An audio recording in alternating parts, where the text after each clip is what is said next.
Hey y'all, it's Delores, the pastor's daughter. Hey, I just wanted to come up for a minute.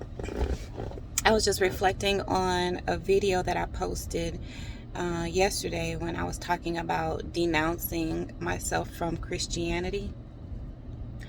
And it's so funny because, well, it's not really funny, but funny for lack of a better word. But yesterday after I posted that video, my mom called me. She's so sweet, y'all. I think that, like over my lifetime, she's been a big defender of Christianity. So when she called me regarding the video that I posted about denouncing from Christianity, I think I fully expected her to defend it, I guess, to try to talk me out of doing it, of denouncing Christianity. But she didn't. She asked for some clarity.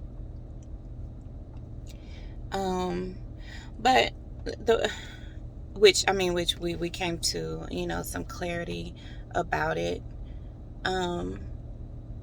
But in my opinion, it showed a lot of growth on my mother's part.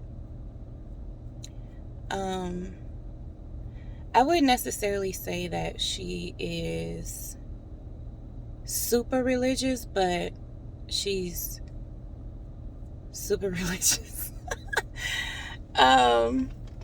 At least, she has been for, my entire life. So that's why I expected her to call and try to talk me out of it. But she's shown so much growth now, because it's like, I believe now she realizes that, the stages of faith and how a person comes to their belief, and how they come to their place in Christ is a personal journey, but it's also a journey, and you go through these phases. I remember telling her about the paper that I wrote in grad school that I was telling you guys about the stages of faith. And we had a, in-depth discussion back then, years ago, when I wrote that paper.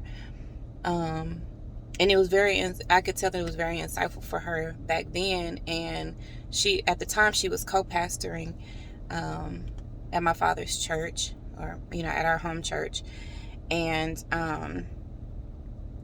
so I could tell that it was very impactful for her in how she related to the members of the church, and stuff like that.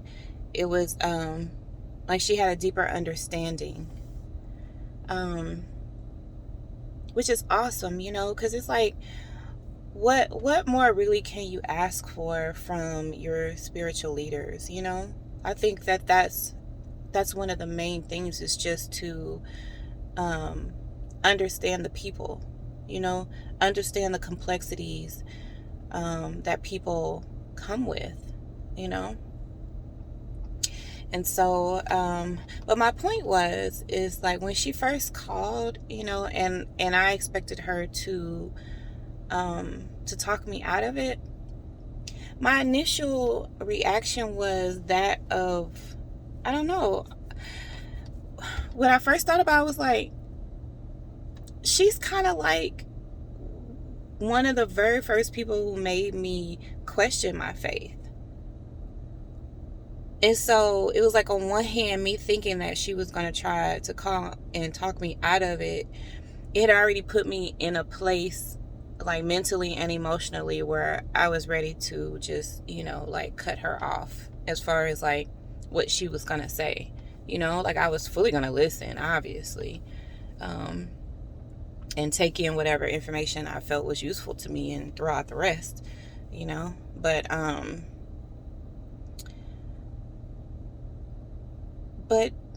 it wasn't like that. And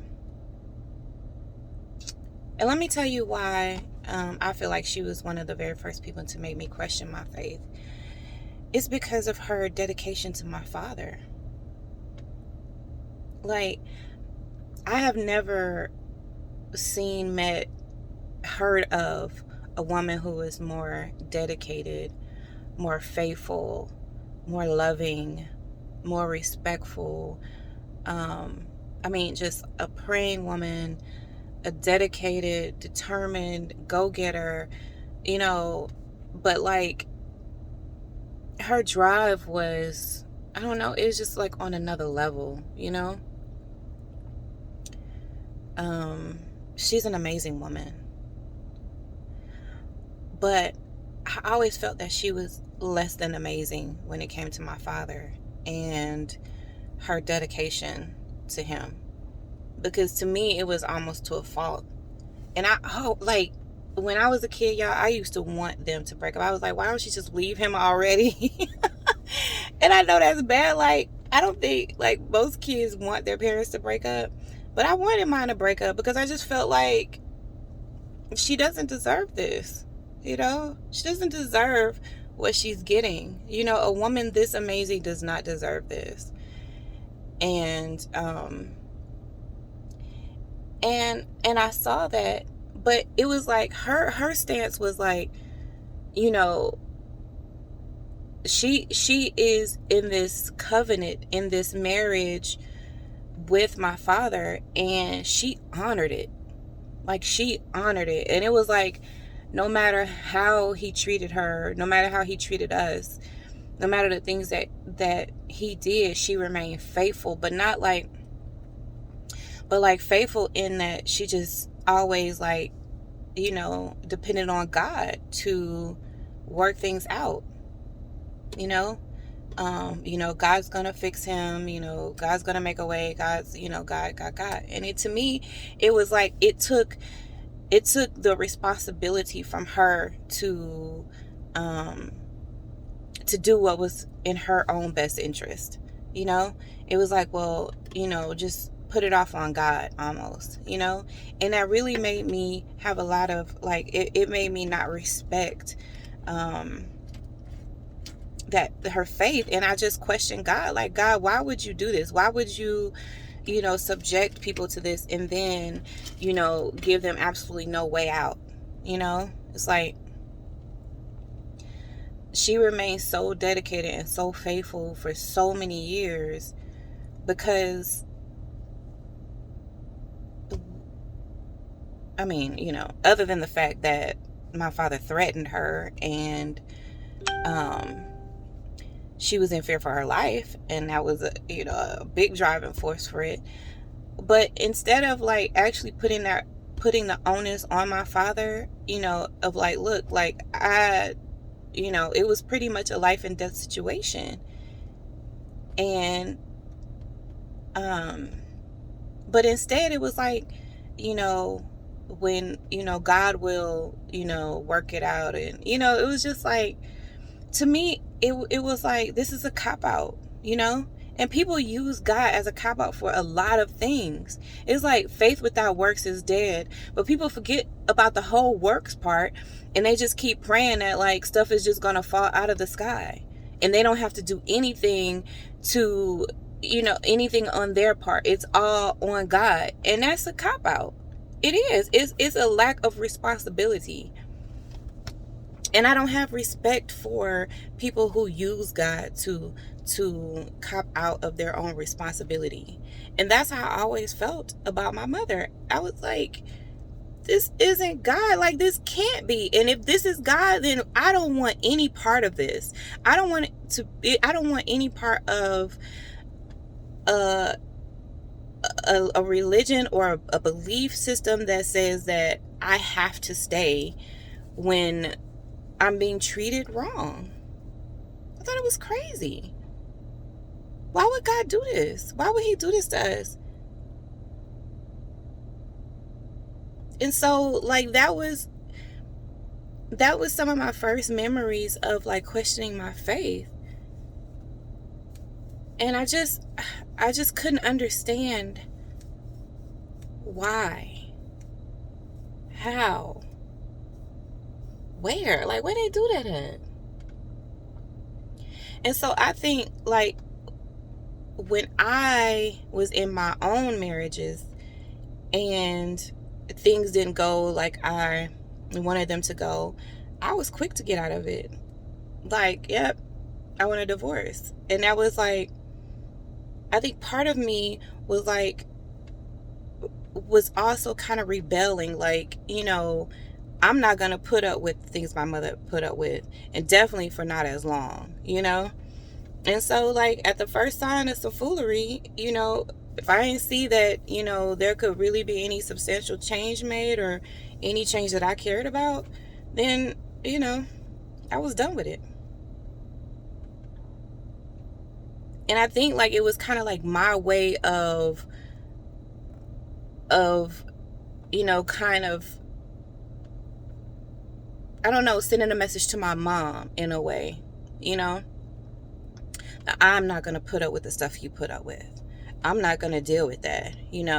I don't care what the Bible says. I don't care. I don't care. I'm going to do what I want to do, you know?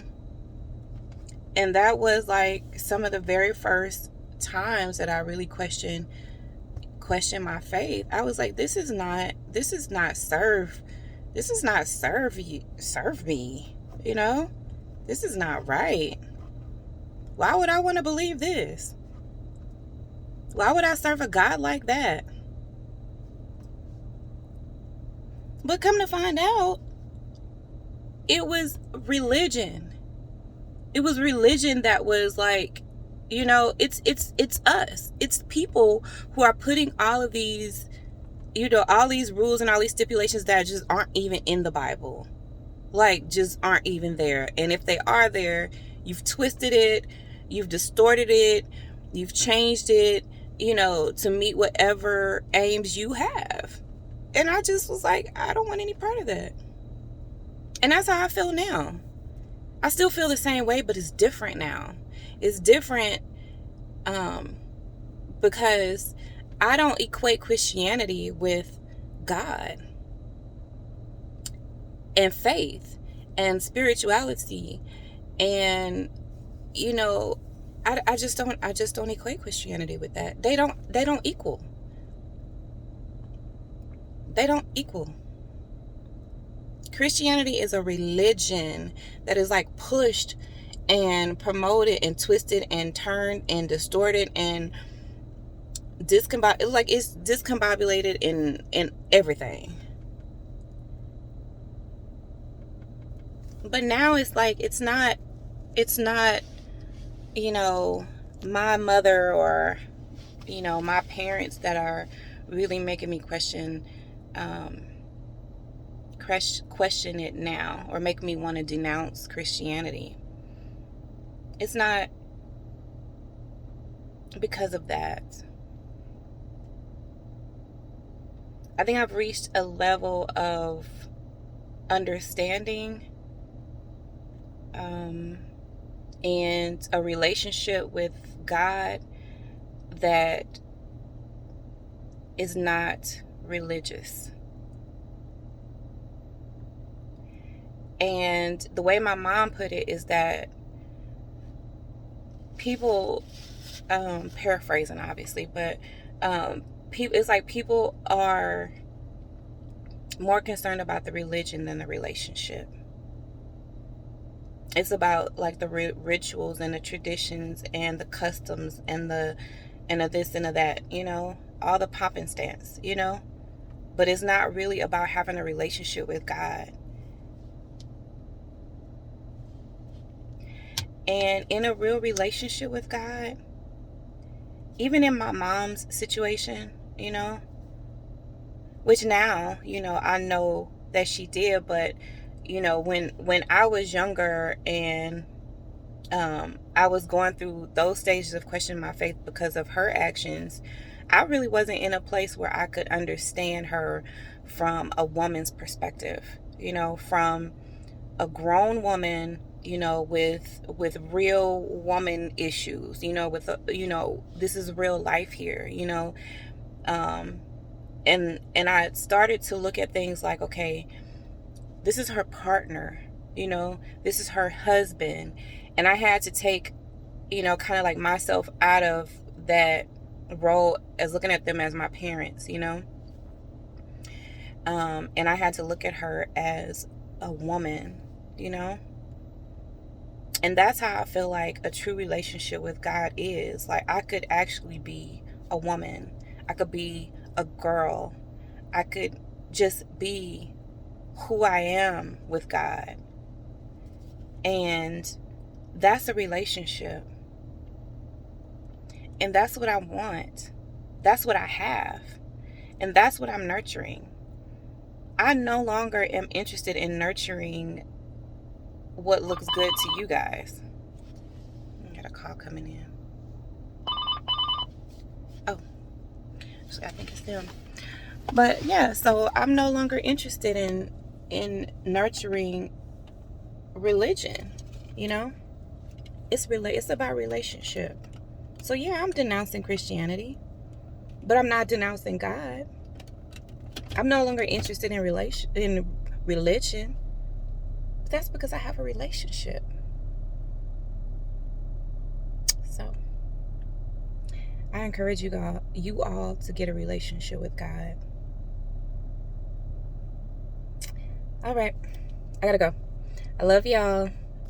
Bye-bye for now.